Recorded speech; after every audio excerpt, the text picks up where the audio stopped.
spent 33 years really with one employer. And through that process, I think that there are some elements of what you think of as a traditional business background that probably form a lot of the ways that I assess and analyze problems and some of the decisions I make.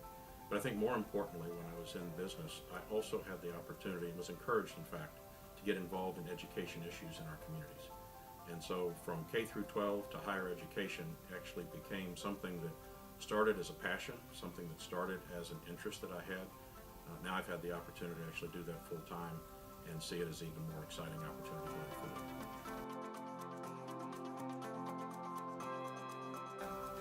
Performance funding model is comprised of 10 metrics that take a look basically at how well we do the job of educating our students. We look at some simple things, but very important things, like whether or not our students in Florida have access to our public universities, how well they are given the tools and the resources they need to succeed while they're at our universities, whether or not they can get a degree in a reasonable period of time. And it frankly is a very reasonable goal to say, and can they take that degree, can they take their lifetime interests and find a job or a career that those are all built together and lead to a lifetime of success, not only in a career, but also in a lifetime of learning. Universities have responded to the performance funding model, not just with improvement plans, but really performance enhancement plans.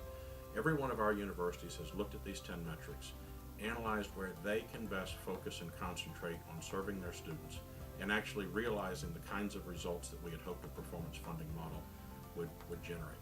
What we're seeing is investments in advisors and counselors. We're seeing investments in professors, great professors. We're seeing investments that are around the whole idea of exposing students through mentorships and internships to the types of career opportunities that may lie in the area that they've been studying in or areas that they may want to pursue in the future. What we're seeing is a renewed focus in talking to our students about their success, not just as students, but their success in life. There is an ongoing focus in our state and a conversation going on between education and the business community about the jobs of the future and how the universities work with the business community to define the innovative opportunities to create jobs. One of the ways that that's often framed is in the context of STEM, or science, technology, engineering, and math degrees. We're doing a couple of things to make sure we are really focused on that objective. Number one, we're continuing to put a priority around STEM degrees. And in fact, our performance funding model actually looks at degrees of strategic emphasis, which are the degrees that we believe that Florida's economy is going to need in order to grow.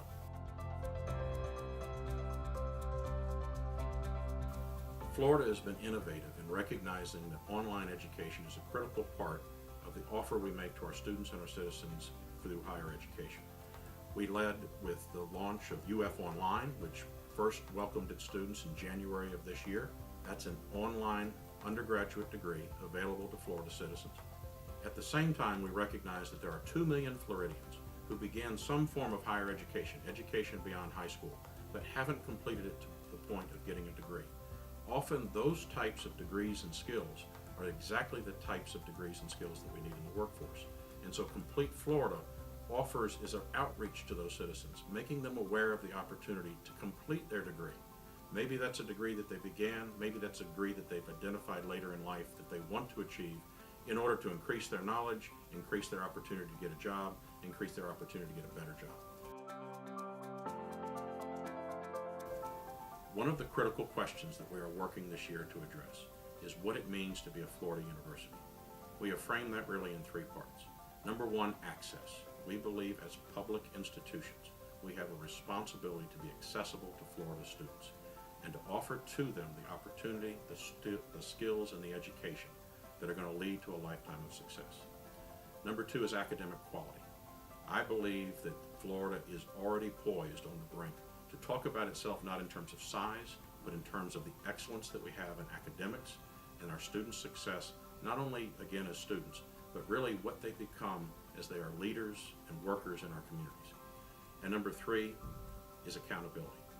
We need to respond to our stakeholders, to our elected officials, to our students, to our taxpayers, and have them understand that we take their dollars as precious investments in the future of Florida.